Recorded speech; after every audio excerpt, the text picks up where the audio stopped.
کر آئی ہوں شکاریات سیریز میں ایک اور زبردست کہانی جس کا عنوان ہے جنگلی قلعے کا آدم خور، اور اس کے مصنف ہیں کینتھ اینڈرسن۔ میں یقیناً ان خوش نصیب شکاریوں میں سے ہوں جنہوں نے ہندوستان کے خوفناک جنگلوں میں زندگی کا بڑا حصہ بسر کیا ہے۔ یہاں شمالی ہند کے جنگلوں کا ذکر نہیں کروں گا، اور نہ مجھے کبھی بنگال جانے کا موقع ملا۔ ان علاقوں کے جنگل بھی چھوٹے اور بڑے شکار سے پٹے پڑے ہیں، خصوصاً مشرقی بنگال میں سندر بن کے شیر اور چیتے تو ساری دنیا میں مشہور ہیں۔ وہاں شیر پیدائشی طور پر مردم خور ہوتے ہیں۔ زندگی کی بعض ان حسرتوں میں جو کبھی پوری نہ ہو سکی، ایک حسرت یہ بھی رہی کہ میں کبھی سندر بن جاؤں اور وہاں کے پیدائشی مردم خور درندوں سے دو ہاتھ کروں، لیکن ضروری نہیں کہ آدمی کی تمام تر خواہشیں پوری ہوں۔ میں یہ عرض کر رہا تھا کہ قدرت نے اپنے حسن و جمال کے خزانے جس فیاضی سے جنوبی ہند کے دشوار گزار اور پہاڑی جنگلوں میں لٹائے ہیں، مجھے یقین نہیں کہ ایسی جگہ دنیا میں کہیں اور بھی ہوں گی۔ بلا شبہ افریقہ کی سرزمین میں شکاریوں کے لیے ہمیشہ سے کشش رہی ہے اور حسن وہاں بھی موجود ہے، مگر جنوبی ہند کے جنگلوں کی بات ہی کچھ اور ہے۔ اب زندگی کے آخری ایام میں جبکہ قوا ہر طرح سے ڈھیلے ہو چکے، میں اپنی آرام کرسی پر لیٹا پائپ پیتے ہوئے ان خوشگوار لیکن انتہائی ہولناک اور مہیب شب و روز کی یادوں میں کھو جاتا ہوں، تو ایک بار دل میں زبردست خواہش پیدا ہوتی ہے کہ پھر انہی جنگلوں کا رخ کیجیے جہاں چپے چپے پر جوانی کے کارنامے ثبت ہیں، اور جہاں ابھی تک جدید تہذیب و ثقافت کی وہ اندھی روشنی نہیں پہنچی جس نے انسانی معاشرے کو جہنم بنا دیا ہے۔ جنوبی ہند کے ضلع سالم کے شمالی حصے میں پہاڑی جنگل کثرت سے ہیں، اور اس قدر دشوار گزار کے ناواقف آدمی ایک دفعہ ان میں گم ہو جائے تو قسمت ہی ہے جو زندہ سلامت واپس آ جائے۔ ہاتھی بڑی تعداد میں یہاں ملتے ہیں۔ یہ حقیقت ہے کہ جس قدر ہاتھی ہر سال جنوبی ہند کے جنگلوں میں پیدا ہوتے ہیں اور پکڑے جاتے ہیں، اتنے شاید دنیا کے کسی اور خطے میں پیدا نہیں ہوتے۔ ان کے علاوہ میں نے سانپوں کے ایسے حیران کن نمونے اور واقعات یہاں دیکھے ہیں کہ اگر صرف انہی کو بیان کرنے لگوں تو ایک ضخیم فائل تیار ہو سکتی ہے۔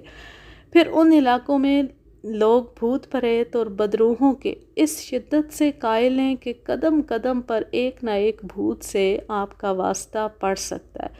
پہلے تو میں ان واہیات باتوں پر توجہ نہ دیتا تھا، لیکن چند واقعات جب خود میرے علم اور مشاہدے میں آئے جن کی کوئی عقلی توجیہ نہ تھی، تب مجھے احساس ہوا کہ کچھ نہ کچھ ان معاملات میں بھی صداقت ہے۔ بھوتوں اور بدروحوں کے کئی دلچسپ قصے پھر کبھی بیان کروں گا۔ اس وقت تو شیر خان اور ایک آدم خور کی لرزہ خیز داستان سنانا چاہتا ہوں جو میرے لیے ناقابل فراموش ہے اور ہمیشہ رہے گی۔ ضلع سالم کے انہی شمالی جنگلوں میں پہاڑوں کی ڈھلانوں کے ساتھ ساتھ کسی زمانے میں ایک بہت بڑے انگریز افسر نے 300 ایکڑ زمین حکومت سے خریدی تھی۔ یہ زمین اس افسر کو کوڑیوں کے مول ملی کہ اس پر خاردار جھاڑیوں کے علاوہ اور کچھ نہ تھا۔ یہ جھاڑیاں آدمی کے قد سے بھی 2-3 گنا اونچی اور ناقابل عبور سمجھی جاتی تھیں۔ ان کے کانٹوں کی لمبائی 3 سے 4 انچ تک تھی، اور کانٹے بھی ایسے کہ جیسے فولادی سوئیاں۔ اگر ٹوٹ کر بدن ہی میں رہ جائے تو سمجھ لو کہ جان کو سخت خطرہ لاحق ہو گیا۔ اگر اسے فوری طور پر نکالنے کی فکر نہ کی جائے تو اندر ہی اندر زہر پھیلتا چلا جاتا ہے، جسم کا وہ حصہ بری طرح سوج جاتا ہے، پھر یا تو مریض مر جاتا ہے یا اسے اپنے اس عضو بدن سے چھٹکارا پانا پڑتا ہے۔ اس وجہ سے مقامی باشندے ان جھاڑیوں سے بے حد خوف کھاتے تھے اور کوئی انسان نزدیک بھی نہ پھٹکتا تھا۔ عجیب بات یہ تھی کہ انہیں اگر آگ لگا کر جلا دیا جاتا تو بھی بارشوں کے زمانے میں یہ جھاڑیاں اپنی ہی خاکستر سے دوبارہ پیدا ہو جاتی اور ان کا قد و قامت پہلے سے بھی اونچا ہو جاتا۔ اس انگریز افسر کو یہ خطہ انتہائی پسند آیا کہ اس نے اپنی خریدی ہوئی اس زمین پر پتھروں کا ایک عالی شان مکان بنوایا۔ اس کی تعمیر میں سینکڑوں مقامی مزدوروں اور کلیوں نے دن رات کام کیا اور ہوتے ہوتے پتھروں کی یہ عظیم الشان عمارت گرد و نواح میں صاحب بہادر کے جنگلی قلعے کے نام سے مشہور ہو گئی۔ کچھ عرصے بعد جب صاحب بہادر دنیا سے رخصت ہوئے تو پھر اس کا نام بھی صرف جنگلی قلعہ رہ گیا۔ صاحب بہادر کا کوئی والی وارث ایسا نہ تھا جو قلعے کی ملکیت کا دعویٰ کرتا۔ گورنمنٹ نے اسے ریلوے کے ایک بڑے اینگلو انڈین افسر کے سپرد کر دیا۔ اس افسر نے اس وقت تک قلعے کی خوب دیکھ بھال کی جب تک وہ اس علاقے میں رہا، لیکن جب اس کا تبادلہ کسی اور جگہ کر دیا گیا تو قلعہ ویران رہنے لگا۔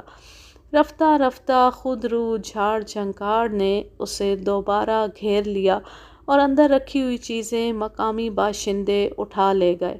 جو چیزیں بچ گئیں وہ خاک دھول میں اٹ کر اپنے انجام کو پہنچی۔ پھر وہ دن بھی آیا کہ قلعے کی طرف جاتے ہوئے بھی لوگ گھبرانے لگے اور اس کے بارے میں طرح طرح کی وحشت خیز کہانیاں پھیل گئیں۔ کوئی کہتا کہ صاحب بہادر کا بھوت وہاں رات کو گھومتا ہے، کسی کا کہنا تھا کہ اس نے رات کی تاریکی میں ناچ گانے کی آوازیں سنی ہیں۔ ایک شخص تو قسمیں کھا کھا کر بتاتا تھا کہ قلعے کے اندر ہمیں بھیانک شکل کی چڑیل دیکھی گئی جس کے پاؤں الٹے ہیں۔ ہر جتنے منہ اتنی کہانیاں۔ ہوتے ہوتے یہ ڈراؤنی داستانیں گرد و نواح کے وسیع و عریض علاقے میں پھیل گئیں۔ نتیجہ یہ نکلا کہ پہلے تو قلعے کے سامان کے لالچ میں چور اچکے چھپ چھپا کر ادھر چلے جاتے تھے، اب کوئی بھی نہ جاتا۔ وقت گزرنے کے ساتھ ساتھ اور دیکھ بھال نہ ہونے کے سبب قلعے کی عمارت زمیں بوس ہونے لگی۔ کئی دیواریں گر گئیں اور چھتوں میں وسیع سوراخ ہو گئے۔ بے شمار چمگادڑیں اور حشرات الارض یہاں قبضہ جمانے میں کامیاب ہو گئے۔ ہوتے ہوتے جنگلی درندوں نے بھی اس کو اپنی کمین گاہ بنا لیا۔ ان حالات میں کسی انسان کا ادھر رخ کرنا محال تھا۔ جنگلی قلعے کے نواحی علاقے میں ہرن کثرت سے پائے جاتے تھے، اس لیے جنگلی کتے عام طور پر گھومتے پھرتے ادھر آ نکلتے، ورنہ عموماً وحشی جانور جنگل کے اندرونی حصوں سے باہر نہیں نکلتے۔ ہرنوں کا گوشت ان کا من بھاتا کھا جائے کیونکہ وہ ان کے گھیراؤ میں آسانی سے آ جاتے ہیں، اس لیے جنگلی کتے کوشش کرتے ہیں کہ ہرنوں ہی کا تعاقب کریں۔ شکاریوں کو بہرحال ادھر آ کر مایوس نہیں ہونا پڑتا۔ بڑے درندوں کے ساتھ ساتھ ہرن، مور، فاختائیں، قمریاں بہت ملتی ہیں۔ کبھی کبھار کوئی بوڑھا شیر بھی نظر آ جاتا ہے جو کسی جنگلی بکری کا پیچھا کرتا ادھر آ نکلا تھا۔ قلعے سے کوئی 4 میل کے فاصلے پر ایک چھوٹا سا گاؤں آباد تھا جسے مقامی زبان میں آئیور کہتے تھے۔ اس گاؤں میں 25-26 سال کا ایک نوجوان رہا کرتا تھا۔ اس کا نام تھا گوراپا۔ وہ اگرچہ صحت مند اور خوبصورت نوجوان تھا، لیکن نچلے درجے کی ذات ہونے اور انتہائی غریب گھرانے کا فرد ہونے کے باعث اس کی شادی گاؤں کے رواج کے مطابق جلد نہ ہو سکی۔ یہاں عام طور پر نوجوانوں کی شادیاں 17-18 برس کی عمر میں کر دی جاتی ہیں، مگر گوراپا کو 25 برس کی عمر تک کوئی رشتہ اس لیے نہ مل سکا کہ اس کی ذات برادری میں کوئی لڑکی ایسی نہ تھی جو اس کا گھر آباد کر سکتی۔ قصہ مختصر یہ کہ ایک گھرانے میں اس کو دلہن مل ہی گئی۔ یہ گھرانہ بھی اس کی طرح نچلی ذات کا تھا اور مفلسی میں اس کے خاندان سے بھی 2 قدم آگے۔ لڑکی پیدائشی طور پر بہری تھی اور اس کے پاؤں میں لنگ بھی پایا جاتا تھا۔ چونکہ کوئی اور نوجوان اس بد نصیب کو قبول کرنے کو تیار نہ تھا، اس لیے گوراپا ہی سے اس کا پلو باندھ دیا گیا۔ شادی تو طے پا گئی، لیکن گوراپا اور اس کے مفلس باپ کے سامنے ایک اور مسئلہ اٹھ کھڑا ہوا۔ جس جھونپڑی میں یہ خاندان رہتا تھا وہ بمشکل ان سب کو سمیٹے ہوئے تھی۔ اب گوراپا اور اس کی دلہن کے لیے اس میں جگہ نکالنا بہت دشوار تھا۔ سوچتے سوچتے گوراپا کے سامنے اس مسئلے کا ایک ہی حل آیا، اور وہ یہ کہ دوسروں کی دیکھا دیکھی وہ بھی جنگل کے قلعے کی طرف جائے اور وہاں سے پتھروں کے بلاک لا کر اپنا گھر الگ تعمیر کر لے۔ ایک مرتبہ وہ اتفاق سے ادھر گیا اور دیکھ چکا تھا کہ قلعے میں پتھروں کی بہت بڑی تعداد ابھی بھی موجود ہے، اور گوراپا نیچ ذات کا نوجوان ہونے کے باوجود بزدل نہ تھا۔ اس نے فیصلہ کیا کہ خواہ کچھ بھی ہو وہ قلعے تک ضرور جائے گا اور پتھر لا کر اپنا گھر خود بنائے گا، ایسا گھر جو گاؤں میں کسی اور کا نہ ہو، اور اگر موقع ملا تو وہ مزید پتھر لا کر شہر میں بیچ دے گا۔ اس نے گھر کے کسی دوسرے فرد کو اس منصوبے میں شامل کرنا مناسب نہ سمجھا۔ ایک روز دوپہر کی روٹی کھانے کے بعد گوراپا نے گاؤں کے پٹیل سے بیل گاڑی مانگی۔ اس کا باپ کسی کام سے دوسرے گاؤں گیا ہوا تھا۔ گوراپا نے یہ موقع غنیمت جانا۔ اپنے پروگرام کے مطابق وہ سورج چھپنے سے پہلے پہلے واپس آنا چاہتا تھا، چنانچہ بیل گاڑی اس نے تیزی سے قلعے کی طرف ہانک دی۔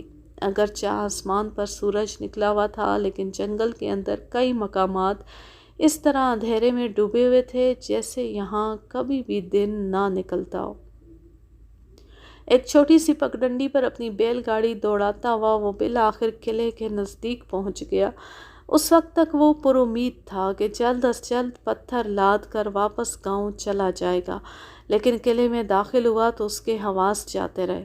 چند روز پہلے وہ جن پتھروں کو دیکھ گیا تھا وہ سب کے سب اٹھائے جا چکے تھے، اور اب گوراپا کے پاس اس کے سوا کوئی راستہ نہ تھا کہ خالی ہاتھ واپس چلا جائے یا قلعے کی کوئی دیوار ڈھا کر اس میں سے اپنے لیے پتھر چن لے۔ اس نے دوسرا طریقہ اختیار کیا۔ لوہے کی ایک وزنی سلاخ وہ احتیاطاً اپنے ساتھ لے گیا تھا۔ نیت یہ تھی کہ راہ میں کسی جنگلی جانور نے ستایا تو وہ اس سلاخ سے مقابلہ کر سکے گا، مگر راہ میں کوئی جانور نہ ملا۔ بہرکیف سلاخ کے ذریعے گوراپا نے ایک کمرے کی دیوار کے چند بڑے بڑے ٹکڑے گرا لیے۔ یہ کام اتنا آسان نہ تھا جتنا وہ سمجھ رہا تھا۔ اس کے ہر مسام سے پسینہ پھوٹ نکلا، لیکن وہ آرام کیے بغیر مسلسل پتھر نکالتا رہا، اور اسے اپنی مصروفیت میں یہ بھی یاد نہ رہا کہ سورج کب کا غروب ہو چکا ہے۔ جوں جوں کر کے گوراپا نے اپنی بیل گاڑی میں پتھر بھرے اور گاؤں کی طرف روانہ ہو گیا۔ اس نے دل میں ارادہ کیا کہ وہ اگلے روز پھر آئے گا اور بقیہ پتھر لے جائے گا۔ بیلوں کی پیٹھ پر اس نے پے در پے 3-4 چھڑیاں برسائیں تاکہ ہر آن غائب ہوتی ہوئی مدھم روشنی میں وہ زیادہ سے زیادہ فاصلہ طے کر لے۔ لیکن جب بیل 2-3 بار لڑکھڑائے اور پتھروں کے بوجھ سے گاڑی الٹنے کا خدشہ نمودار ہوا، تب اس نے بیلوں کو ان کی اصل رفتار پر چلنے کی اجازت دے دی۔ جنگل میں سے طرح طرح کی ڈراؤنی آوازیں ابھرنے لگی تھیں، اور ہر آن گوراپا کو یہی محسوس ہوتا کہ اس درخت کے پیچھے سے کوئی بھوت نکلے گا اور اس سے لپٹ جائے گا۔ اس لیے وہ خوفزدہ نظروں سے گرد و پیش کا جائزہ بھی لیتا جا رہا تھا۔ بیل بھی سارا دن کے بھوکے پیاسے تھے۔ اپنے کام کی دھن میں اسے یہ بھی یاد نہ رہا کہ بیلوں کے آگے چارہ ڈال دے یا انہیں پانی ہی پلا دے۔ بیل چونکہ جنگل کی فضا سے فطری طور پر خوب مانوس ہوتے ہیں، اس لیے انسانوں سے پیشتر خطرے کی بو پا لیتے۔ انہوں نے کچھ فاصلہ طے کرنے کے بعد خود بخود اپنی رفتار تیز کر دی۔ ایسا معلوم ہوتا تھا کہ وہ کسی نامعلوم خطرے کی بو پا چکے اور اس سے بچنے کے لیے بے تحاشا اپنے گھر کی طرف دوڑ رہے ہیں۔ گوراپا بلا شبہ ڈرا ہوا تھا، مگر اتنا بھی نہیں کہ اوسان بالکل ہار دیتا۔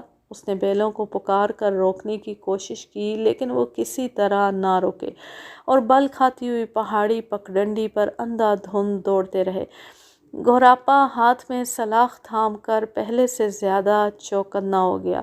اسے اطمینان تھا کہ کسی درندے نے بیل گاڑی کا تعاقب نہیں کیا تھا اور نہ اس نے شیر یا چیتے کی ہراہٹ سنی تھی، لیکن یہ سب اس بد نصیب نوجوان کی خام خیالی اور نا تجربے کاری تھی۔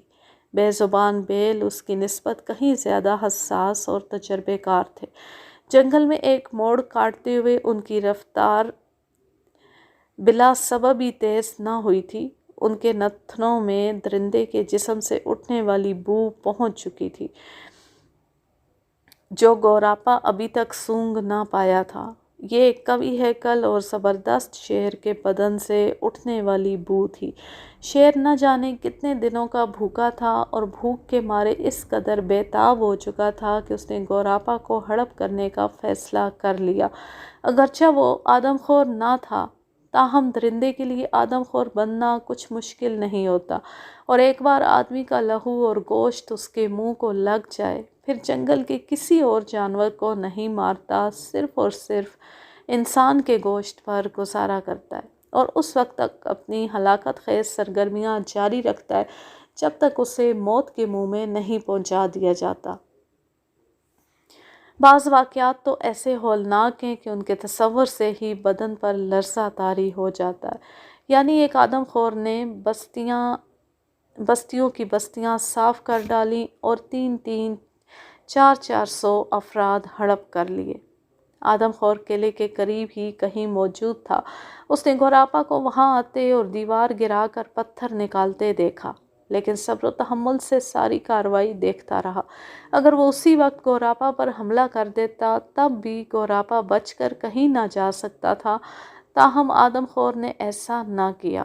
وہ کئی گھنٹے مسلسل نگرانی کرتا رہا اور آخر کار گوراپا جب اپنی گاڑی میں پتھر لاد کر گاؤں کی طرف واپس چلا تب وہ اس کے تعاقب میں آیا، لیکن اس قدر احتیاط سے کہ گوراپا کی گاڑی میں جتے ہوئے بیلوں کو بھی دیر سے پتہ چلا اور خود گوراپا کو بھی اس کا احساس نہ ہو سکا۔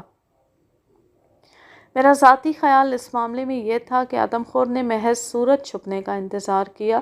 دن کے وقت اس نے پہلے انسانی شکار پر حملہ کرنا مناسب نہ سمجھا ہوگا۔ یوں بھی رات کے اندھیرے میں درندے کی پوشیدہ جبلی قوتیں اور صلاحیتیں پوری طرح بیدار ہو جاتی ہیں اور اپنی فطرت کے مطابق وہ زیادہ محتاط طریقے سے شکار کا تعاقب کر سکتا ہے۔ شیر اس صورت سے گوراپا کو بیل گاڑی سے اٹھا کر لے گیا کہ خود گوراپا کو بھی بعد میں پتہ چلا ہوگا کہ اس کے ساتھ کیا حادثہ رونما ہوا ہے، لیکن اس وقت پتہ چلنے سے بھی کوئی فائدہ نہ تھا کہ اپنی جان بچانے کا اس کے پاس کوئی ذریعہ نہ تھا۔ اس المناک حادثے کے ٹھیک 24 گھنٹے بعد جب میں فاریسٹ رینج آفیسر اور چند گارڈز کے ہمراہ موقع واردات پر پہنچا تو وہاں کچھ ایسی ہی علامات بکھری ہوئی تھیں جن کا ذکر میں اوپر کر آیا ہوں۔ سب انسپکٹر پولیس اور 1-2 کانسٹیبل بھی اپنی رپورٹ کے سلسلے میں میرے ساتھ گئے تھے۔ میں اور فاریسٹ آفیسر وغیرہ تو اس قسم کے مناظر دیکھتے رہنے کے سبب کچھ زیادہ متاثر نہ ہوئے، لیکن پولیس والوں کی کیفیت دیدنی تھی۔ بیچاروں کی ہوائیاں اڑی ہوئی تھیں، پتا بھی کھڑکتا تو بری طرح خوفزدہ ہو کر ادھر ادھر دیکھنے لگتے۔ شاید وہ یہ سمجھ رہے تھے کہ آدم خور کسی بھی لمحے نمودار ہوگا اور ان میں سے کسی ایک کو پکڑ کر لے جائے گا۔ میں نے انہیں دلاسا دیا اور کہا، گھبراؤ نہیں، آدم خور اس علاقے سے کوسوں میل دور جا چکا ہے۔ میرے دلاسا دینے کے باوجود ان کی گھبراہٹ دور نہ ہوئی اور وہ واپس جانے کا تقاضا کرنے لگے۔ اس سے پڑھنے والوں کو اندازہ ہو سکتا ہے کہ جنگل کے اندر ایک آدم خور کی دہشت کا کیا عالم ہوتا ہے۔ جھاڑیوں کے آس پاس گوراپا کے بدن سے نکلا ہوا خون بڑی مقدار میں پھیلا ہوا تھا۔ اتنے گھنٹے گزر جانے کے باعث خون جم گیا تھا اور اس کی رنگت بھی سیاہ پڑتی جا رہی تھی۔ جا بجا جھاڑیاں کچلی ہوئی نظر آ رہی تھیں جن سے پتہ چلتا تھا کہ آدم خور نہایت قوی ہیکل ہے۔ بعض شواہد ایسے بھی ملے جو ظاہر کرتے تھے کہ آدم خور نے گوراپا کو جبڑے میں دبا کر دور تک جھاڑیوں کے اندر ہی اندر گھسیٹا ہے۔ شیر کے حملہ آور ہونے اور گوراپا کو پکڑ کر لے جانے کے بعد گاڑی میں جتے ہوئے بیل اس قدر بھداواس ہوئے اور ایسی تیزی سے بھاگے کہ گاڑی ان کی رفتار کا ساتھ نہ دے سکی اور ایک کھڈ کے اندر گر کر ٹکڑے ٹکڑے ہو گئی۔ مگر یہ کتنی عجیب بات ہے کہ دونوں بیلوں میں سے کوئی بھی زخمی نہ ہوا۔ زخمی ہونا تو درکنار کسی کو خراش تک نہ آئی۔ گاڑی کو وہیں چھوڑ کر وہ آزادی سے سرپٹ بھاگتے ہوئے آئیور کی طرف روانہ ہو گئے۔